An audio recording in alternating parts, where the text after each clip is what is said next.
No primeiro dia da semana, reunimos-nos para partir o pão. E Paulo falou ao povo. Pretendendo partir no dia seguinte, continuou falando até meia-noite. Havia muitas candeias no piso superior, onde estávamos reunidos. Um jovem chamado Eutico, que estava sentado numa janela, adormeceu profundamente durante o longo discurso de Paulo. Vencido pelo sono, caiu do terceiro andar. Quando o levantaram, estava morto. Paulo desceu, inclinou-se sobre o rapaz e o abraçou, dizendo: não fiquem alarmados, ele está vivo. Então subiu novamente, partiu o pão e comeu. Depois continuou a falar até o amanhecer e foi embora. Levaram vivo o jovem, o que mais os consolou. Vamos orar? Pai, fala conosco através da Tua palavra. Nós precisamos e queremos ouvir a Tua voz, em nome de Jesus. Amém. Nós temos aqui um texto onde Paulo, vocês podem notar que pelo texto Paulo gostava de falar, né? Paulo se reuniu no primeiro dia da semana, era o quê? Era um domingo, e era o dia em que eles repartiam pão, era o dia que eles faziam a ceia. Olha como é propício, né? E Paulo começou a pregar, e ele pregou, e a Bíblia fala que eles estavam numa casa, tinha muitas lamparinas, e de repente tinha um jovem que subiu e sentou na janela, estava no terceiro andar, e Paulo não parava de pregar, e ele foi pregando, esse jovem adormeceu em cima da janela, caiu do terceiro andar. Quando as pessoas desceram para vê-lo, ele estava morto. É o que a palavra de Deus diz. Imagina a cena, né? Está todo mundo assistindo um culto, de repente, pof, lá vai, caiu, morreu. Como diz o outro naquele sotaque dele, morreu. Ele morreu, e aí o que acontece? Paulo vai até lá. E Paulo, cheio da graça e da unção do Espírito, a Bíblia fala que Paulo abraça. Sem fazer, eu acho tão bonito essas coisas. Não é chamando a atenção para si, não é chamando a atenção para o poder. Olha o poder que agora vocês vão ver. Vou ver vocês. Fique tranquilo, agora vocês vão ver quem eu sou Paulo, o apóstolo Paulo. A Bíblia fala simplesmente, amados, que ele desceu e o abraçou. Ele não falou nada com as pessoas. Ele desceu, abraçou aquele jovem. É claro que fica patente uma ideia que ao abraçar aquele jovem, ele orou. Uma oração que não precisou ser feita em voz alta. É gostoso isso? Ele não precisou bradar, né? Ó Deus, agora ressuscita esse menino. Não. Ele abraçou aquele jovem e com certeza falou ali no seu espírito, falou com Deus: Senhor, que esse fim da minha estada aqui não seja com morte, né? Eu vou partir, eu vou para outro lugar e não volto mais aqui, que não termine a minha estada aqui com morte. E ele orou ao Senhor em espírito. Eu não sei o que ele falou, mas ele simplesmente levantou e falou assim: gente, fique tranquilo, o rapaz está vivo. O rapaz está vivo. Voltou. Só que você pensa que Paulo parou de pregar? Muito pelo contrário, renovou as forças dele. Ele continuou até de manhã. E quando todo mundo foi embora, eles ficaram felizes, claro, de ver e ouvir o que Paulo tinha para dizer. Mas o que consolou o coração deles foi o fato daquele jovem continuar vivo. O fato daquele jovem continuar vivo. Sabe, amados, eu gostaria de trazer alguns pensamentos para nós essa manhã sobre essa passagem. Nós poderíamos talvez abordar vários temas sobre isso. Poderíamos falar aqui, né? O pregador chato que nunca fica quieto. Ou o pregador chato que nunca fica quieto, que fala muito tempo, né? Pessoas que cochilam enquanto o pregador está falando. Isso não acontece só com o Eutico, não. Acontece muito aqui também. Acontece muito aqui. De vez em quando eu fico vendo os irmãos como é que eles concordam com a minha pregação. Eles estão assim, de repente eles falam assim: amém. Eles concordam mesmo. Eu fico tão feliz de ver, né, que a mensagem é muito bem aceita, sabe? Que a gente está pregando, de repente o irmão ele concorda tanto que ele chega lá embaixo, volta com tanta... eu fico, amém, né? Tem outros que ficam sempre em espírito de oração, fecha os olhos e não abre, até ouvir o amém. E isso também acontece muito, e a gente fica feliz de ver no meio da congregação aqueles irmãos que de repente, né? Você começa a falar e ele entra naquela zona espiritual que ele...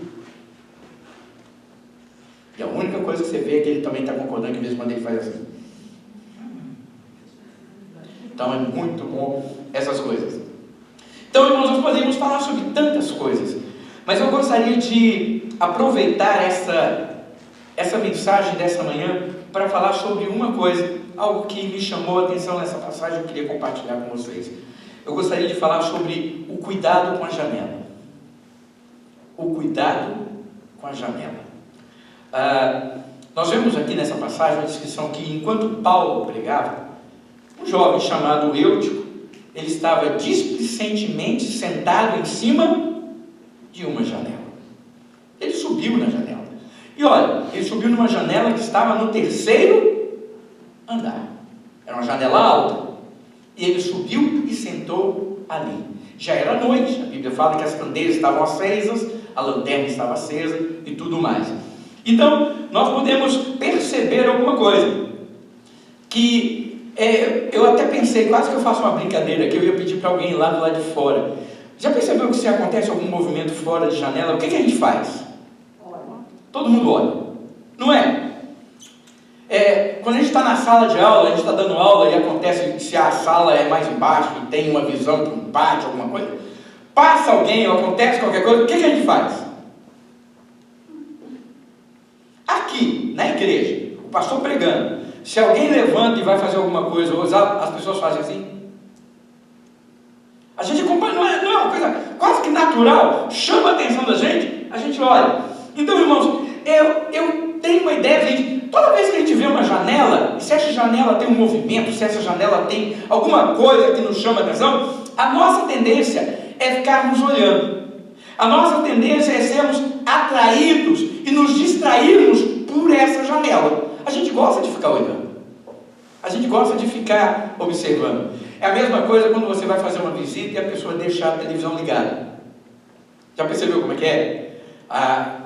Não tem jeito. A televisão está lá. Você está conversando aqui. Aí eles diminuem o volume. Ok, não tem volume. Mas tem o quê? A imagem. Tem a imagem. Aí aparece, né, lá Aí você está falando, daqui a pouco a pessoa está... Não, ele vai. Ou seja, nós nos distraímos com muita facilidade. E o interessante, amados, é que todas as vezes que nós estamos em algum ambiente onde algo nos chama a atenção do lado exterior, nós perdemos e terminamos perdendo o interesse pelo que está acontecendo dentro. Porque a mente da gente logo deixa de focar, a gente deixa de se concentrar e começa a pensar, a divagar. Por exemplo, eu olho ali aquela árvore lá, daqui a pouco eu fico pensando, puxa, o sol está tão lindo ali, né?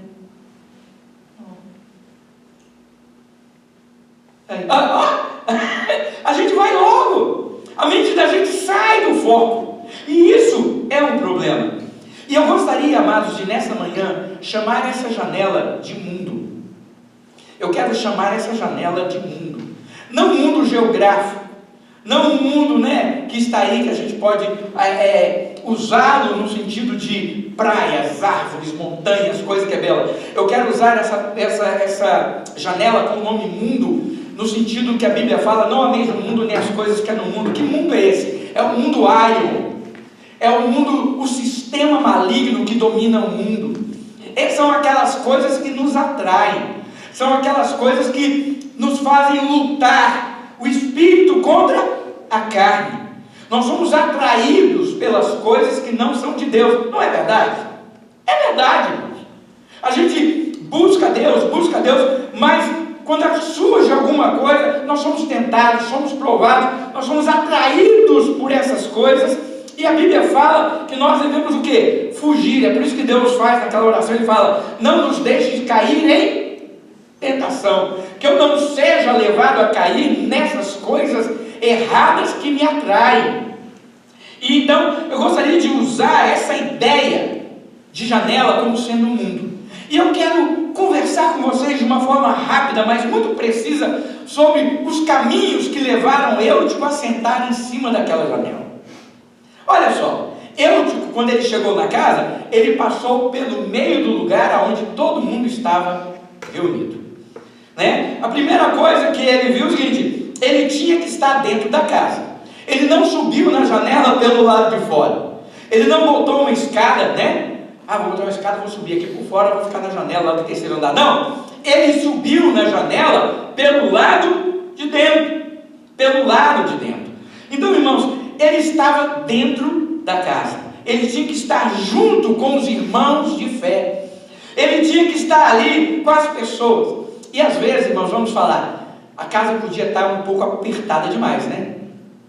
Podia estar calor, um monte de candeia acesa, um monte de gente para ouvir Paulo, porque Paulo estava se despedindo das pessoas. Poderia estar calor, ele poderia estar sentindo-se o quê? Sufocado. Mas está calor, está sufocado, é muita gente em volta de mim. E outra coisa que pode acontecer também, eu, como jovem, pode ter olhado para uma pessoa e falar assim: fulano está ali, não gosto tanto dele não, acho que eu vou para o canto de cá. E de repente ele olha e vê uma janela. Deixa eu falar, muitas vezes isso não acontece com a gente também, em termos de igreja. A gente, às vezes, amados, a gente foge do convívio de igreja, sabe? A gente está dentro da igreja, mas de repente a gente fala assim: nossa, aqui tem tanta gente, aqui tem gente que eu não gosto tanto, aqui tem gente que eu não tenho tanta comunhão, aqui tem gente que eu não toco muito, aqui tem pessoas que já me falaram alguma coisa, fizeram alguma coisa que me magoou, que me machucaram, e eu não estou me sentindo muito à vontade aqui não, né? Às vezes as pessoas olham e falam assim: nossa, pastor aqui fica no meu pé o tempo inteiro, fica só falando coisas duras, fica só cobrando compromisso, isso me sufoca, estou meio sufocado aqui dentro, eu preciso de um pouco de ar, eu preciso de um pouco de liberdade. E de repente a gente olha uma janela, e a gente caminha então para ela. A gente caminha para essa janela, achando então o seguinte: vai ser melhor eu ficar perto dessa janela do que ficar onde eu estou. Vai ser melhor eu ficar ali, porque ali eu vou ter mais liberdade. E foi isso que Eutico fez. Ele olhou uma janela, e essa janela lhe chamou a atenção. Essa janela lhe chamou a atenção. Ele simplesmente não chegou e falou assim: tem uma janela, vou logo. Não, ele estava no meio. De repente ele falou: nossa, aqui o ambiente está acontecendo um monte de coisa, eu preciso sentar, está todo mundo em pé, eu estou cansado. Aí ele olha e vê uma janela, a janela chama a atenção. Sabe, amados, muitas vezes nós também somos assim. Nós estamos no meio do grupo, nós estamos ali ouvindo, nós estamos participando, mas de repente nós somos atraídos por janelas, nós somos atraídos por coisas, nós somos atraídos por facilidades, nós somos atraídos por paisagens, nós somos atraídos por oferecimentos deste mundo que chamam a nossa atenção. Nós somos atraídos por aquilo que o diabo está aí oferecendo em todo o tempo.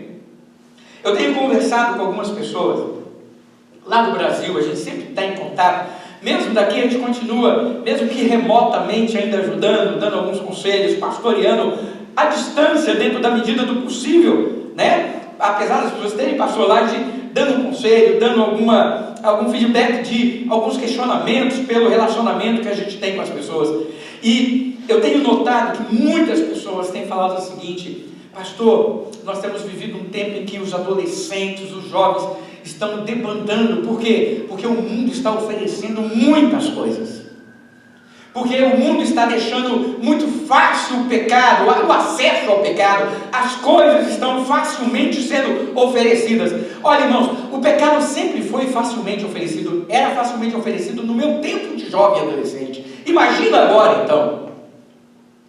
E aí, amados, nós percebemos que essas pessoas, de repente, estão no meio da igreja, mas olham e veem janelas. Nós também, irmãos.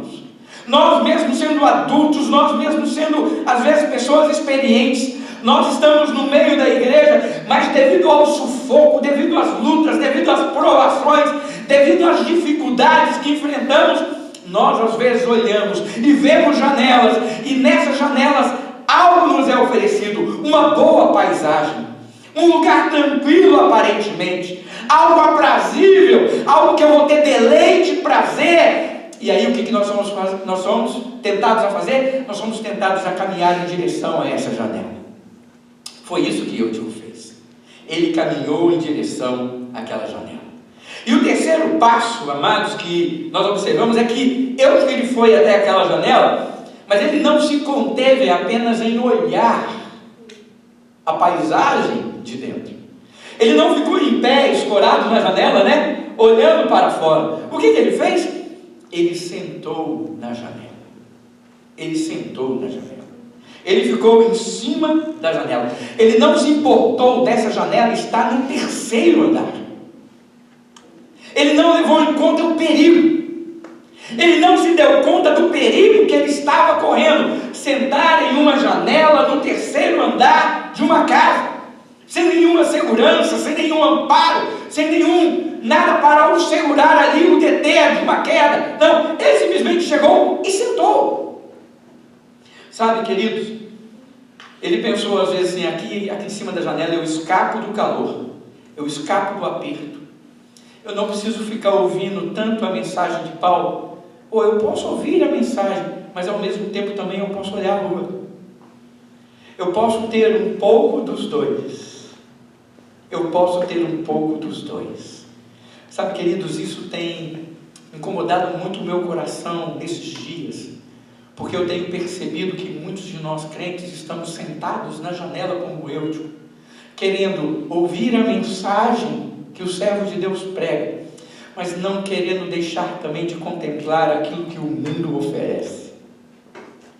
Nós estamos querendo ouvir e receber o que Deus tem de bom para nós, mas eu não quero abrir mão daquilo que é prazer, daquilo que é contentamento, daquilo que o mundo nos oferece.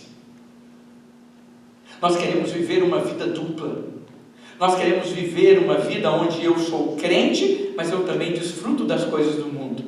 A gente quer o melhor dos dois. Mas eu quero dizer uma coisa, irmãos, a Bíblia é clara.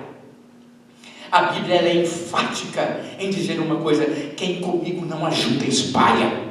Quem não é por mim é contra mim. Há dois caminhos, um largo e um estreito. O com Jesus é estreito. Há duas portas, uma larga e uma estreita. Entrai pela porta estreita. Irmãos, não dá para nós ficarmos brincando de curtir o que tem de melhor nos dois. Nós temos que optar. Eu sempre conto a história, Aquela história de que tinha um rapaz em cima do muro, e de um lado tinha o diabo e os demônios, e do outro os anjos. E de repente, o rapaz em cima do muro, e aquele muro era a vida dele. E aí ele olha para um lado, está o diabo e os demônios, tudo deitadinho, pegando sol, curtindo, tudo assim. Mas os anjos do lado de cá, a história é só para ilustrar, os anjos do lado de cá, com placa, dizendo assim: vem para cá, pula para o nosso lado, olha, nós estamos te querendo, vem para o nosso lado aqui, vem para o nosso lado aqui. E ele olha, vê os anjos fazendo campanha para ele ir lá. E para o outro lado, os demônios, o diabo, olhando ali, ele em cima do muro, quietinho, tá bom. Aí ele não se contenta, depois vem cá, ô demônio, ô diabo, deixa eu fazer uma pergunta. Por que os anjos do lado de cá estão fazendo campanha para eu pular de cá, pular para o lado deles, e você não está fazendo campanha para eu pular do seu lado, pro seu lado? Aí o diabo falou assim: mas eu vou fazer campanha para quê, se o muro é meu? Eu vou fazer campanha para quê, se o muro é meu? Sabe, amados, não tem como ficar em cima do muro. Eu estava assim, sentado na janela, ouvindo mensagem e olhando o mundo. Sabe o que aconteceu com ele? Ele cochilou.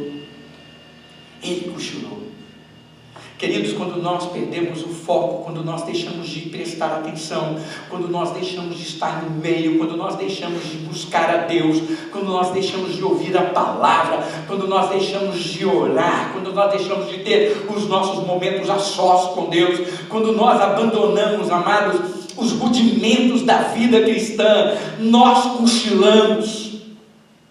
Nós começamos um cochilo espiritual. nós começamos a dormir espiritualmente. É por isso também que Paulo escreve aos Efésios: levanta, ó tu que dormes, e o Senhor te fortalecerá. É por isso, amados, que ele recomenda que nós venhamos a nos despertar espiritualmente. Remir o tempo, porque os dias são maus. Irmãos, nós temos que estar atentos àquilo que está acontecendo ao nosso redor. Nós não podemos dormir espiritualmente, porque quando nós cochilamos espiritualmente, quando nós começamos a cochilar e a dormir espiritualmente, fatalmente acontece uma coisa: nós caímos da janela e morremos. Não foi isso que aconteceu? Eutico caiu da janela e morreu. Sabe, queridos, não vamos brincar com janelas. Não vamos brincar com as coisas que estão nos atraindo no mundo. Não vamos brincar com as tentações. Não vamos brincar com o pecado. Não vamos brincar com as tentações, irmãos, em nome de Jesus. Foge delas. Foge delas. Vigie, guarde o seu coração. Cuidado com aquilo que está chamando a sua atenção, que não é de Deus. Cuidado com aquilo que está te atraindo e que você sabe que não é de Deus. Cuidado com aquilo que tem tomado o primeiro lugar no seu coração e não é mais Deus.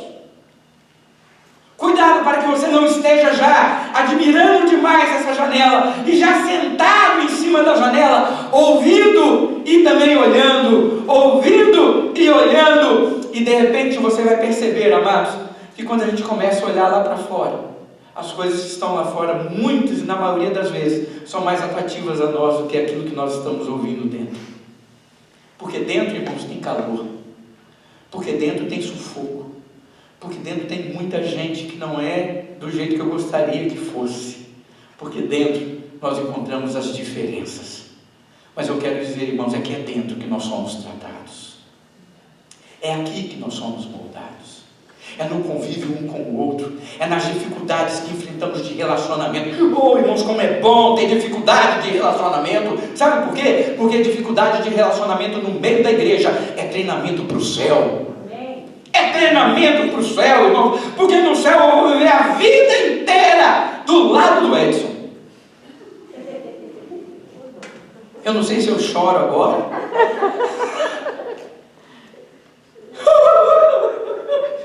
Aí a Lúcia fala: você não sabe como isso é bom. Né, Lúcia? Irmãos, no céu eu vou viver o tempo inteiro, a vida inteira, vai ser a eternidade com o Edson. Aí o Edson agora está revelando assim: meu Deus, é isso. Vou viver com Deus. Jesus tem que orar mais. Mas é isso, irmãos.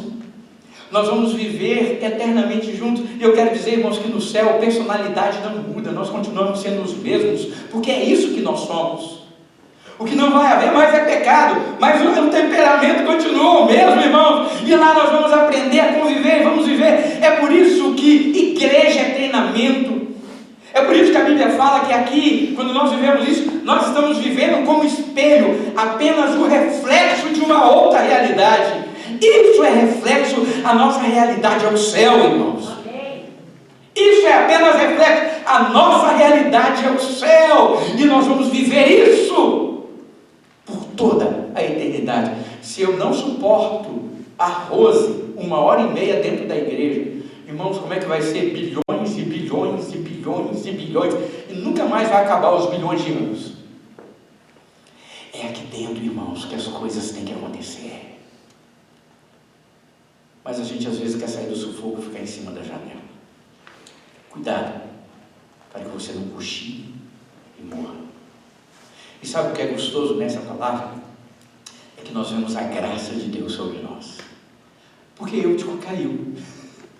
Ele morreu. Paulo podia virar e falar assim: é pecador, dorminhoco enquanto eu prego. Caiu, pronto, enterra. Vai, leva isso aí, joga, né? O que a Bíblia fala que ele fez? Ele parou de pregar. Ele parou de pregar. Lembra da parábola das 100 ovelhas?